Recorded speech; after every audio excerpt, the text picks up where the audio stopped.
ଯେତେବେଳେ ଭଗବାନ ଆପଣଙ୍କୁ ଭଲ ପାଇଥାନ୍ତି ସେତେବେଳେ ତାହା ହିଁ କରିଥାନ୍ତି ଯାହା ତମ ପାଇଁ ମଙ୍ଗଳ ହେବ।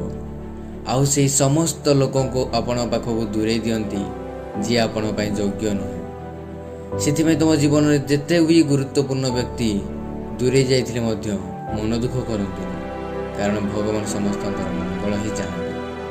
ନିଜର ସମସ୍ୟାକୁ କେବେ ଅନ୍ୟ ଆଗରେ କୁହନ୍ତୁନି, କାହିଁକିନା 80% ଲୋକଙ୍କର ଆପଣ କୌଣସି ସମସ୍ୟାରେ ଅଛନ୍ତି କୌଣସି ଫରକ ପଡ଼େନି ଏବଂ 20% ଲୋକ ଆପଣ କୌଣସି ସମସ୍ୟାରେ ଅଛନ୍ତି ସେଥିପାଇଁ ସେମାନେ ଖୁସି।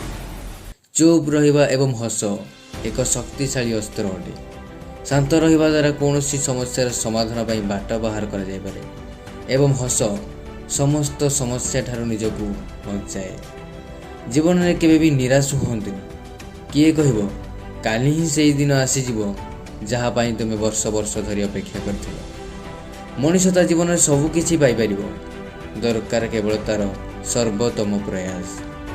ବୁଦ୍ଧିକୁ ଛାଡ଼ିକି ଯିଏ ଭାବନାରେ ଭାସିଯାଏ ସେ ଜୀବନରେ ମୂର୍ଖ ରହିଯାଇଥାଏ, କାରଣ ଅତ୍ୟଧିକ ଭାବନା ମଣିଷକୁ ଦୁର୍ବଳ କରିଦିଏ।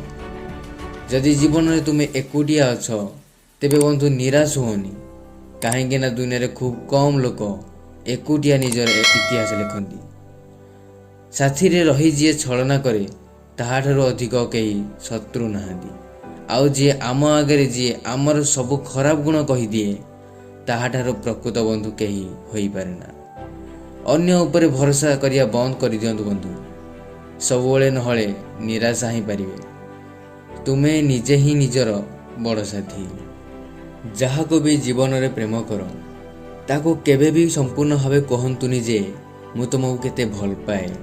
ଯେଉଁଦିନ ସେ ବ୍ୟକ୍ତି ଜାଣିଯିବ ସେହି ଦିନଠୁ ସମ୍ପର୍କରେ ତିଳେ ହେଲେ ବି ନିଜର ପ୍ରୟାସ ଦେବନି ଏବଂ ଆପଣଙ୍କର ଫାଇଦା ଉଠେଇବ। କଡ଼ୱା ହେ ଲେକିନ ସଚେ। ଥରେ ଅର୍ଜୁନ ଶ୍ରୀକୃଷ୍ଣଙ୍କୁ ପଚାରିଲେ, ପ୍ରଭୁ ଆପଣଙ୍କର ସବୁଠାରୁ ନିକଟତର କିଏ? ଶ୍ରୀକୃଷ୍ଣ କହିଲେ, ହେ ପାର୍ଥ, ଯେଉଁ ମଣିଷ ପ୍ରତିଶୋଧ ନେବାର କ୍ଷମତା ରଖିଥାଏ କିନ୍ତୁ ତଥାପି କ୍ଷମା କରିଦେଇଥାଏ, ଏପରି ମଣିଷ ସବୁବେଳେ ମୋର ନିକଟତର ହୋଇଥାଏ।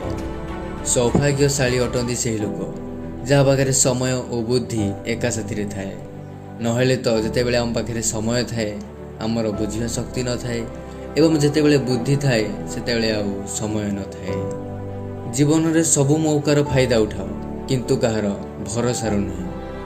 କେବେ ବି କାହାକୁ ଖରାପ କୁହନ୍ତୁନି, କାରଣ ପ୍ରତ୍ୟେକ ମଣିଷର ଭଲ ଓ ମନ୍ଦ ଗୁଣ ଥାଏ। ତମକୁ ପ୍ରକୃତ ଭଲ ପାଉଥିବା ଲୋକଟି ତମକୁ ଖରାପ କହିପାରେ କିନ୍ତୁ ତମର ଖରାପ ଚାହିଁପାରେ ନା। ହଁ, ଏଇଟା ବି ସତ୍ୟ, ଅନେକ ଲୋକ ଏକୁଟିଆକୁ ଡରନ୍ତି, କିନ୍ତୁ ଏହାକୁ ବି ମାନିବାକୁ ପଡ଼ିବ ଯେ କିଛି ଲୋକ ଏକୁଟିଆ ଦ୍ୱାରା ହିଁ ସୁଧୁରନ୍ତି। ମଣିଷ ଯେତେ ଗୋରା ହେଲେ କ'ଣ ହେବ, ତାର ଛାଇ ସବୁବେଳେ କଳା ଅଟେ। ମୁଁ କରିପାରିବି ଏହା ଆତ୍ମବିଶ୍ୱାସ ଏବଂ ମୁଁ ହିଁ କେବଳ କରିପାରିବି ଏହା ଅହଙ୍କାର ଅଟେ। କେବେ ବି ଜୀବନରେ ହାର ମାନନ୍ତୁନି ବନ୍ଧୁ, କାହିଁକିନା ଛାଇ ମଣିଷର ଗତିକୁ ଧିମା କରିଦିଏ ଏବଂ ଖରା ମଣିଷକୁ ଆଗକୁ ବଢ଼ିବାରେ ବାଧ୍ୟ କରେ। ମିଛ ମଣିଷ ନିଜର କଥାକୁ ସତ୍ୟ ପ୍ରମାଣ କରିବା ପାଇଁ କାହାର ବି ରାଣ ପକାଇ ପାରନ୍ତି। ଯେଉଁ ବ୍ୟକ୍ତି କାହାକୁ ବି କିଛି ଦିଏନି ସେ ଅନ୍ୟଠୁ କିଛି ଆଣିବା ପାଇଁ ଲଜ୍ଜା ଅନୁଭବ କରେନି। ଜୀବନରେ ଆପଣ କୌଣସି ଭୁଲକୁ ଦ୍ୱିତୀୟ ଥର କରନ୍ତୁନି। ଯଦି କରିଥିବା ଭୁଲରୁ ନ ଶିଖି ଦ୍ୱିତୀୟ ଥର କରନ୍ତି ଏହା ଭୁଲ ନୁହେଁ, ଏହା ମୂର୍ଖାମି ଅଟେ।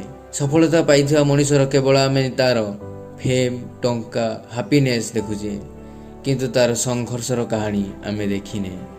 ଯଦି ସ୍ୱପ୍ନ ସତ ନ ହୁଏ ନିଜର ରାସ୍ତା ବଦଳାଅ, ଲକ୍ଷ୍ୟ ନୁହେଁ।